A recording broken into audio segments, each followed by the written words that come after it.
नमस्कार दोस्तों, आप देख पा रहे हो अभिषेक क्लासेस यूट्यूब चैनल। अभिषेक क्लासेस पर आपका हार्दिक स्वागत है। और बताइए कैसे हो आप सब। आशा करता हूँ ठीक होंगे। देखिए दोस्तों, एसएससी एमटीएस 2022 निकल चुका है। यहाँ पर फाइनल प्रोसेसिंग चल रही है। तो अगर आपका एसएससी 2022 छूट गया है किसी कारणवश या फिर पेपर आपका सही नहीं हुआ है तो घबराने वाली बात नहीं है।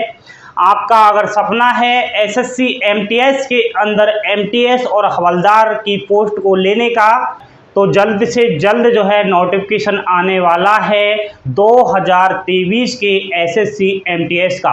तो नोटिफिकेशन आने से पहले आपको A to Z सारी बातें बता रहा हूँ। एसएससी एमटीएस के रिलेटेड पूरी अपडेट आपको दे रहा हूँ। क्या एग्जाम्स पैटर्न है, प्रमोशन क्या क्या होता है एंड सैलरी वगैरह सब कुछ आप देखिएगा। इस वीडियो को मिस नहीं करना है, यह जानकारी आपके लिए अति महत्वपूर्ण साबित रहेगी।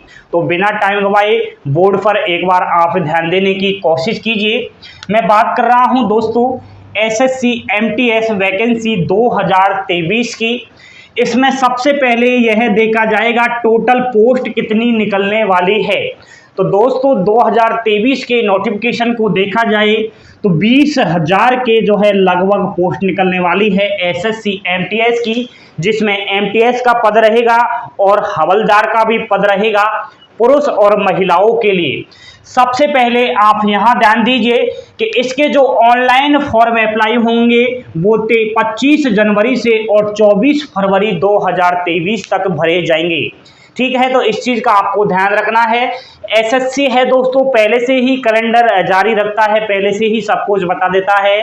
तो एसएससी के कैलेंडर में सब कुछ दिखाया गया है कि यहाँ पर अप्रैल माह के अंदर एसएससी एमटीएस 2023 की एग्जाम्स भी जो है टियर फर्स्ट की कंडक्ट करवा ली जाएगी। ठीक है, तो अप्रैल के अंदर यह एग्जाम्स जो है हो जाएगी। तो इस चीज़ का आपको बिल्कुल ध्यान रखना है।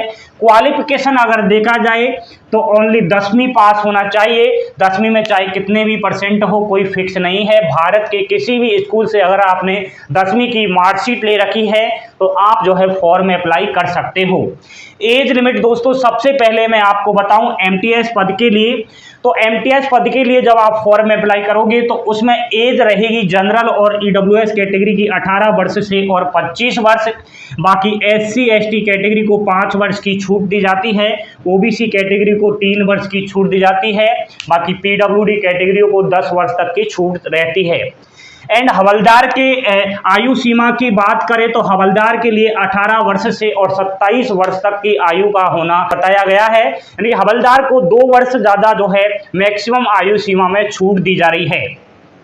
अब हवलदार की पोस्ट है तो हवलदार नाम से ही मालूम चल रहा है कि इसमें फिजिकल होना है। अब फिजिकल किस प्रकार होना है वह आप देखिएगा।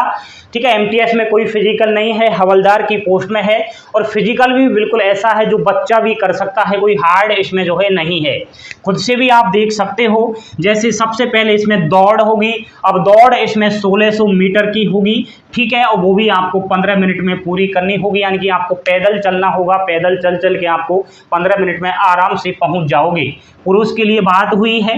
एंड महिलाओं की बात करूं मैं रनिंग दौड़ की, तो आपको 1 किलोमीटर चलना है, वो भी 20 मिनट के अंदर। तो इसमें ज़्यादा नहीं है दौड़ का सिस्टम, यह आपको देखना है। बाकी साइकिलिंग और करवाई जाती है। इसमें साइकिलिंग पुरुष के लिए जो होती है वह 8 किलोमीटर होती है, जो 30 मिनट में पूरी करनी होती है। एंड महिलाओं के लिए जो साइकिलिंग चलानी पड़ती है वह 3 किलोमीटर होती है और यह 25 मिनट में पूरी करनी होती है। ठीक है, एंड हाइट की बात करूं, लंबाई की अगर बात करूं पुरुष अभ्यर्थी के लिए तो 157.5 का होना चाहिए। एंड फीमेल के लिए 152 सेंटीमीटर हाइट जरूरी है। बाकी अगर चेस्ट देखा जाए पुरुष अभ्यर्थी तो 76 से 80 होना चाहिए। महिलाओं का अगर वेट मापा जाए तो 48 किलो का होना चाहिए। बाकी जो आरक्षित कैटेगरिया है उनको 5 सेंटीमीटर में तो यहाँ पर जो है हाइट में छूट दी गई है, चेस्ट में भी 5 सेंटीमीटर की छूट दी गई है। अब ये तो हो चुकी है हवलदार के फिजिकल की बात। अब दोनों का दोस्तों एग्जाम्स पैटर्न एक जैसा रहेगा। ऑनलाइन एग्जाम्स होगी, कंप्यूटर पर एग्जाम्स होगी। अब इसका सिलेबस जो रहेगा उसमें 100 प्रश्न आते हैं जो 100 अंक के रहते हैं, 90 मिनट का टाइम रहता है। ठीक है। अब इसमें दोस्तों सबसे पहले बात करूं, जीके आती है, जीके के 25 क्वेश्चन, मैथ 25 क्वेश्चन, रीजनिंग के 25 क्वेश्चन और इंग्लिश के 25 क्वेश्चन, ठीक है।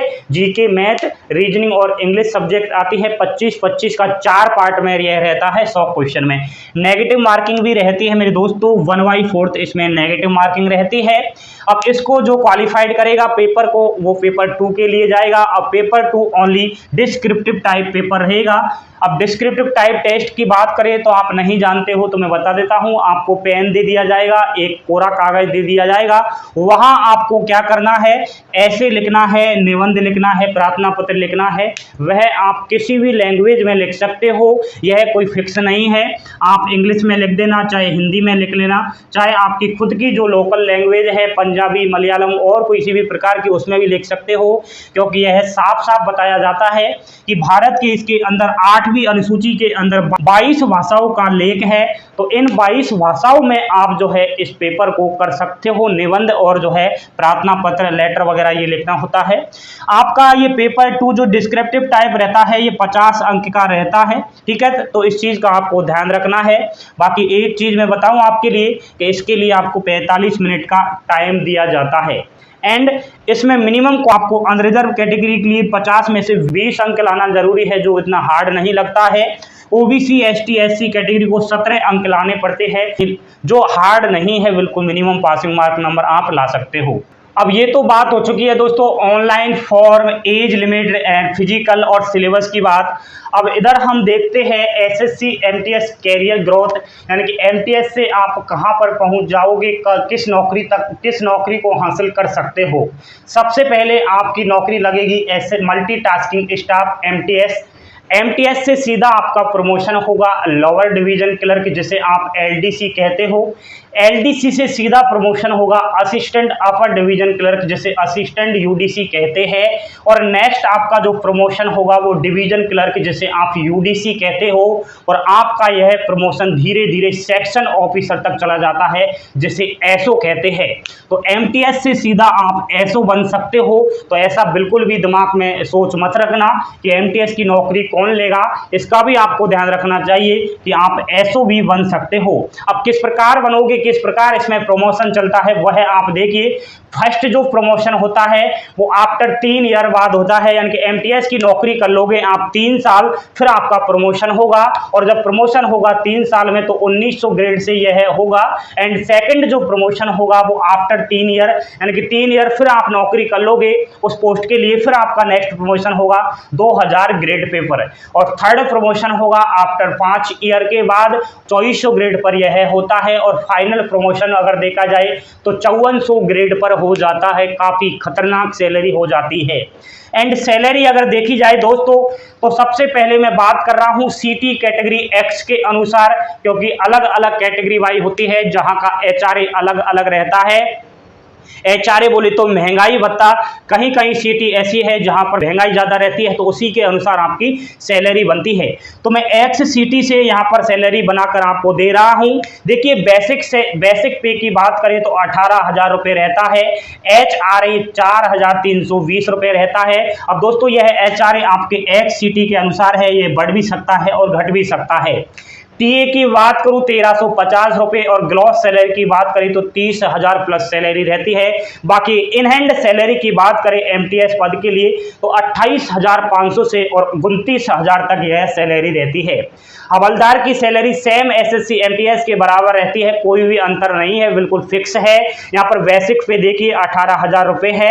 एंड डीए मिलता है 5580 रुपये, एचआरए 5400 मिलता है, बाकी टीए मिलता है 1769 रुपये। और ग्रॉस अगर देखा जाए तो 30,749, बाकी इन हैंड सैलरी वही 28,000 से और 29,000 रुपये मिलता है। बाकी 1,500 रुपये ऊपर नीचे हो जाते हैं, तो वो कोई उसमें मायने ज़्यादा नहीं रखते हैं। इसके बाद हम बात करते हैं दोस्तों एमटीएस जॉब पोस्ट। एमटीएस में कौन कौन सी पोस्ट आती है जिसके अंदर वर्क रहता है। सबसे पहले आता है वॉचमैन, जिसे चौकीदार कहते हैं।